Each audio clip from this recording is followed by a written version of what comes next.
Israeli Prime Minister Benjamin Netanyahu told his cabinet Sunday that there had been a dramatic drop in U.S. weapon delivery for Israel's war effort in Gaza, doubling down on a calm that the Biden administration has denied. Matt Bradley reports from Tel Aviv.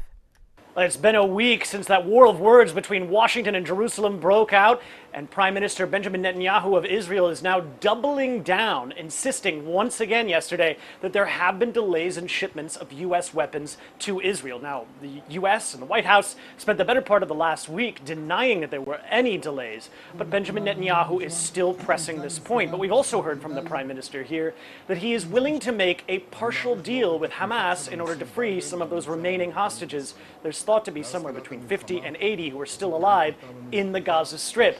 But he's still sticking to his position that Hamas must be completely destroyed before the war ends. Now, all of this is happening, this fighting between Netanyahu and the Biden administration and the lack of a deal to free these hostages, as the war between Israel and Hezbollah heats up in the north of this country. We've seen forest fires and firings of shots and munitions by Hezbollah at Israel. The Israelis have been firing back. And it was just a couple of days ago that Hassan Nasrallah, the head of Hezbollah, aired out a surveillance video that showed footage taken by drone of some major Israeli cities and military installations. It was an ominous warning and something of a boast, showing the reach of his drones and Hezbollah's capabilities should this come to war.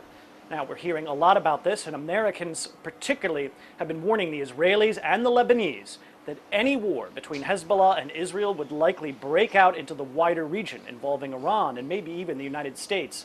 And that, just like we're seeing in the Gaza Strip and on Israel's northern border and in southern Lebanon, would be a burden that would be carried primarily by civilians in the region.